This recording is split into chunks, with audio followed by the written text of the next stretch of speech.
Hello students and welcome back to our online classes of Sardar Vallabhbhai Patel English Medium School Yaval.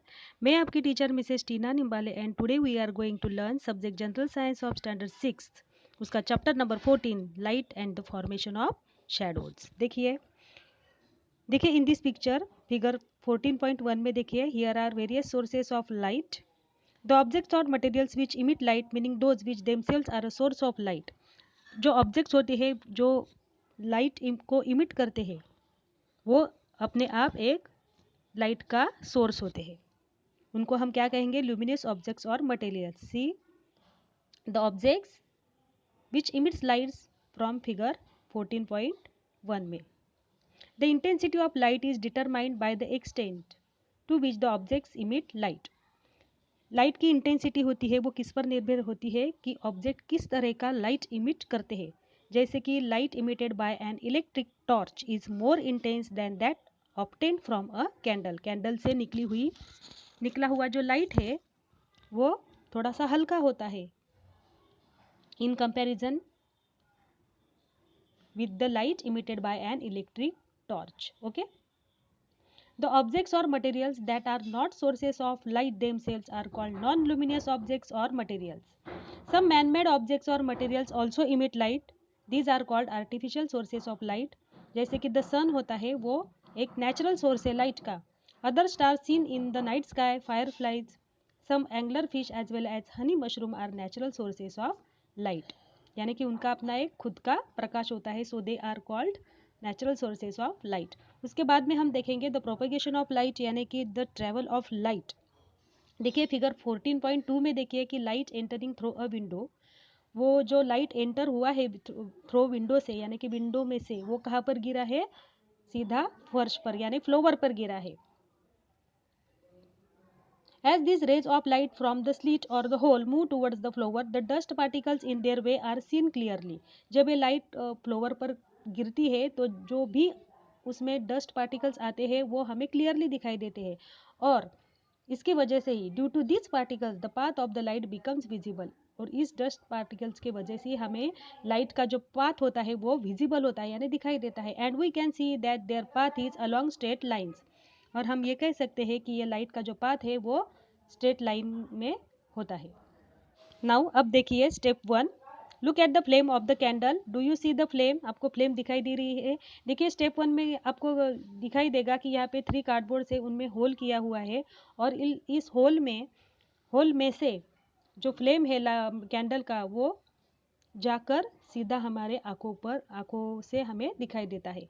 और in step 2 जैसे कि हमने ये बीच वाला cardboard है वो हटा दिया है तो जो डिस्टर्बेंस आ गया है आइज और इस फ्लेम के बीच में ड्यू टू द ये जो बीच वाला कार्डबोर्ड है उसको हमने थोड़ा सा बाजू में किया है। तो देखिए इसका मतलब ये होता है कि light travels along a straight line.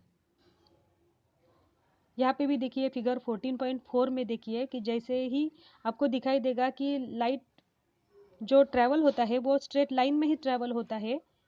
तो पहले स्टेप 1 में देखिए इस बच्चे को ये फ्लेम दिखाई देगी, लेकिन इन स्टेप 2 में देखिए यहाँ पे उसको ये कैंडल की फ्लेम नहीं दिखाई दे रही है। Light travels in a straight line, this is called the linear propagation of light. Light जो ट्रेवल होती है स्ट्रेट लाइन में तो उसे हम क्या कहेंगे? Linear propagation of light.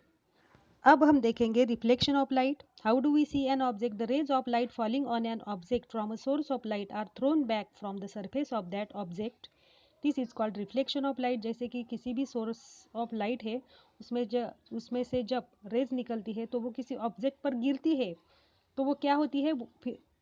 From the surface of that object ये जो रेज होती है वो फिर से फैल जाती है यानी कि वो रिफ्लेक्ट होती है।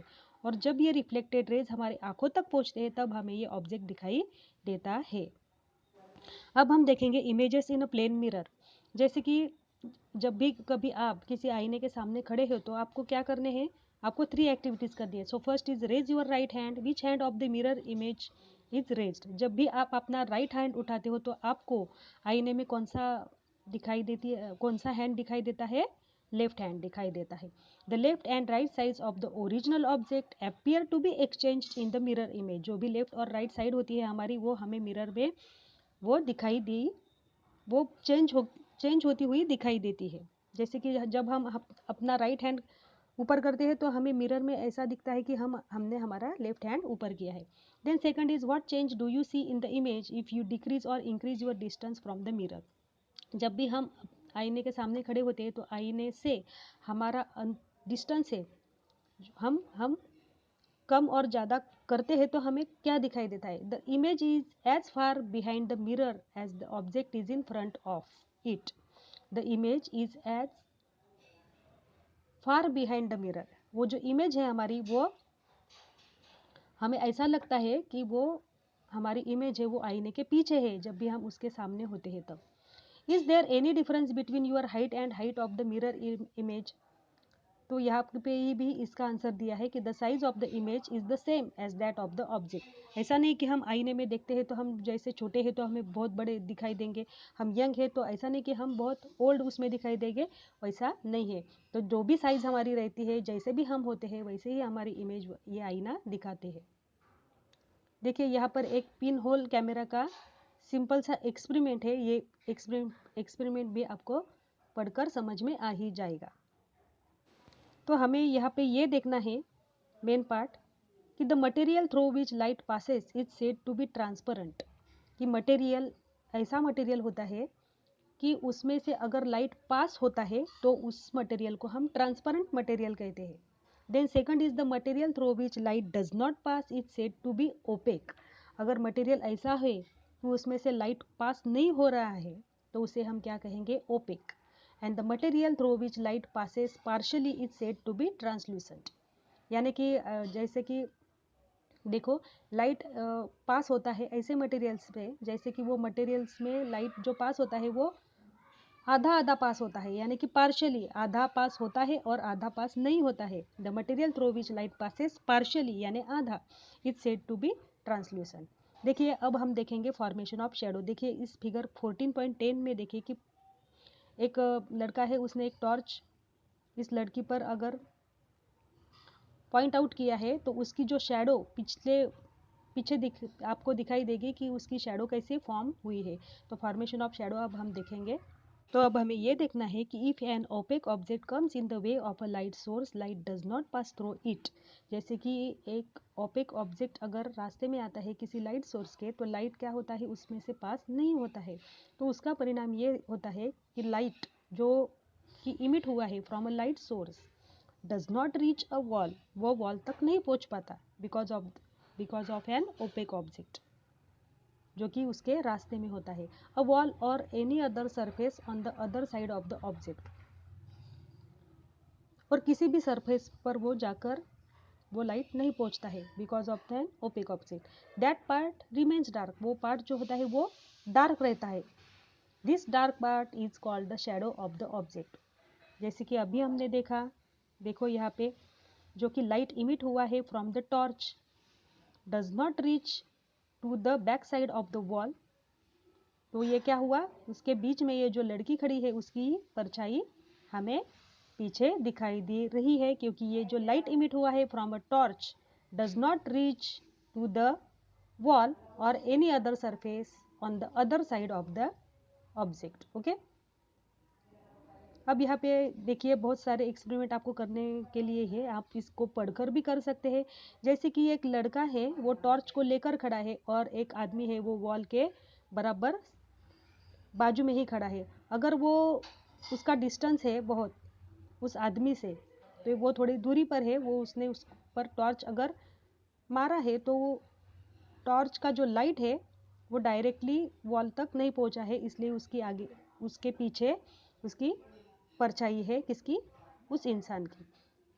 यहाँ पे देखिए अब इस इंसान ने वॉल पे से अपना डिस्टेंस थोड़ा सा बढ़ा दिया है, यानी कि वो आगे आ चुका है। तो क्या हुआ? उसकी शैडो भी थोड़ी बढ़ती हुई दिखाई दे रही है। और इन द थर्ड फिगर देखिए ये लड़का खड़ा है टॉर्च को लेकर, उस आदमी को ऊपर से वो टॉर्च उस पर पॉइंट आउट कर रहा है, तो उसकी शैडो जो फ्लोवर पे गिरी है वो कैसी है? बहुत ही छोटी है। तो हमें ये दिखाई देगा कि the shadow of an object is formed only when light does not pass through the object.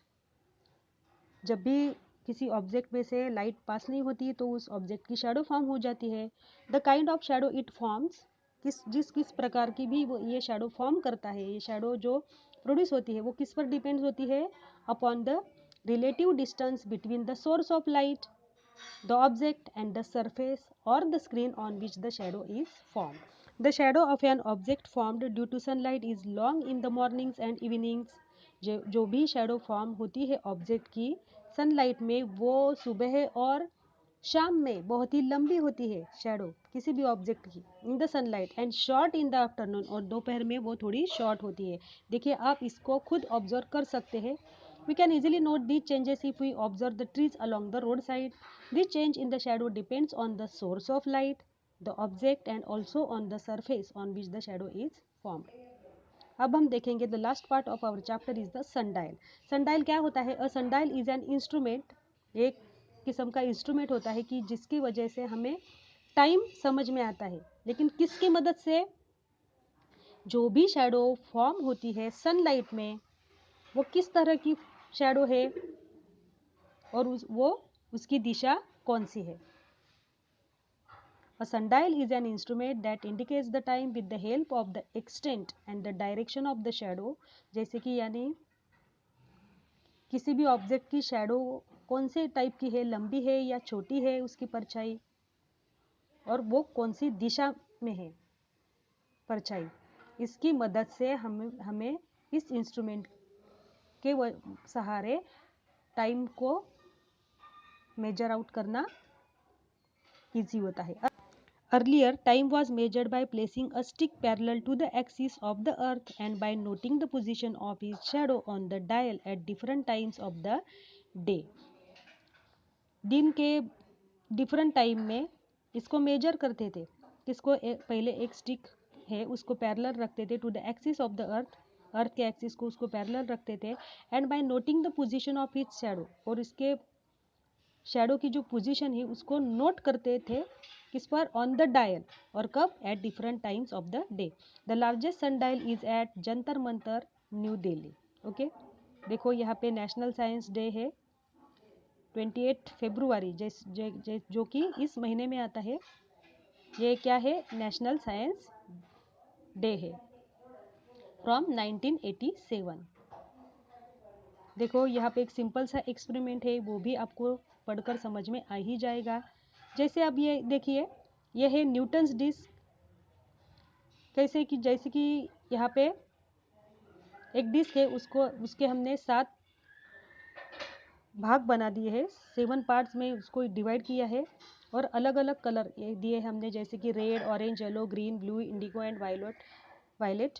जैसे जब भी हम इस डिस्क को घुमाते हैं तो ये जो कलर है वो हमें कौन से कलर का दिखाई देती है? ये डिस्क व्हाइट कलर की दिखाई देती है। As the disc rotated, the 7 colors disappeared and only white was seen. This proved that sunlight is made up of 7 colors. Sunlight जो होता है वो 7 colors का बना हुआ होता है, sorry. That is why the disc is known as Newton's disc. Newton wrote a book called Optics about light. Okay. Then what we have learned, a substance that emits light is a source of light. The natural sources of light are the sun, the stars, fireflies, etc. The lantern, the flame of a candle, an electric bulb, etc. are artificial sources of light. Light is propagated in a straight line. Light must be reflected from the surface of an object for the object to be seen. If an opaque object obstructs the path of light, it casts a shadow. White sunlight contains 7 colors. तो देखिए यहाँ पर हमारा chapter number 14 finish होता है। तो आप क्या करेंगे? इस चैप्टर को अच्छी तरह से रीड करेंगे। तो चलिए मिलते हैं हमारे नेक्स्ट वीडियो में, तब तक थैंक यू।